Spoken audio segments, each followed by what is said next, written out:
অর্থাৎ সরকারের হিসাব অনুযায়ী 82 লক্ষ নাগরিক এখন মাদকাসক্ত নিয়মিত। তার মধ্যে তরুণরাই মেন সংখ্যক এখানে। এটা হচ্ছে সরকারি হিসেব। সাধারণত এই ধরনের অপরাধে সরকারি হিসেবটা খুবই নগণ্য স্যাম্পলে পাওয়া যায়। তো আমরা বুঝতে পারি যে সরকারের হিসাবে স্যাম্পলে 82 লক্ষ নাগরিক এখন পর্যন্ত তরুণ, যারা অলমোস্ট তরুণ, তারা মাদকে আসক্ত। তাহলে বোঝা যায় যে আমাদের বাংলাদেশের আমরা বেশ বড় একটা ডেঞ্জার কন্ডিশনে আছি। আমরা যখন দেখি একেবারে কিশোর বয়স থেকে শুরু করে একেবারে 40 কোঠা পর্যন্ত প্রত্যেকটা স্টেজের নাগরিকেরা কিংবা প্রত্যেকটা স্টেজের প্রত্যেকটা বয়সের মানুষেরা মাদকে আসক্ত এবং প্রত্যেকটা জেলায়।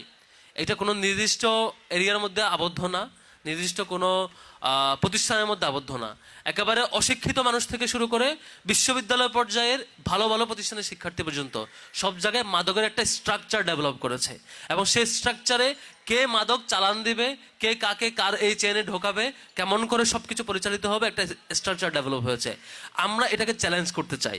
আমাদের প্রথম চ্যালেঞ্জ ছিল ছাত্র শিবিরের জায়গা থেকে নাগরিক তৈরি করা। আমরা কোটি কোটি অসংখ্য কোটি পার হয়েছে বহু আগে আমাদের প্রশিক্ষিত নাগরিক যারা এই দেশের জন্য সময় দিচ্ছে, তার যোগ্যতার সাথে দক্ষতার সাথে, তারা শতভাগ মাদক মুক্ত।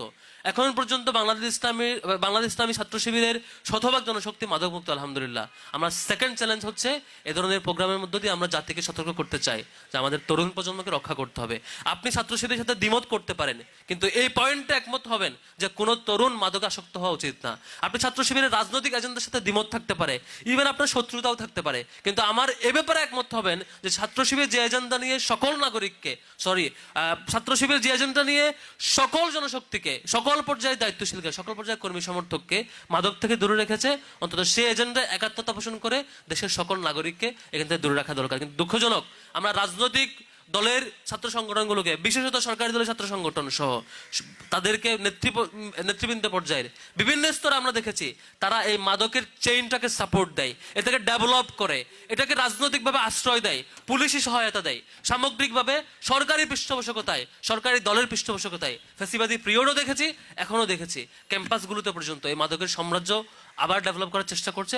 আমাদের ইউনিভার্সিটির বিভিন্ন হলে দেখেছি সেই দলের পোস্টেড নেতারা এটাকে সাপোর্ট দেয়। এটা খুবই দুঃখজনক। ছাত্র শিবিরে আজকের এই আহ্বানে আমরা এই আহ্বান করতে চাই, সকল দল, সকল মত মিলে, প্রত্যেকে মিলে অন্তত এই বিষয়ে আজকে একমত হই, মাদকের ব্যাপারে আমরা জিরো টলারেন্স থাকবো। ছাত্র শিবিরের এই স্বপ্ন বাস্তবায়ন হোক।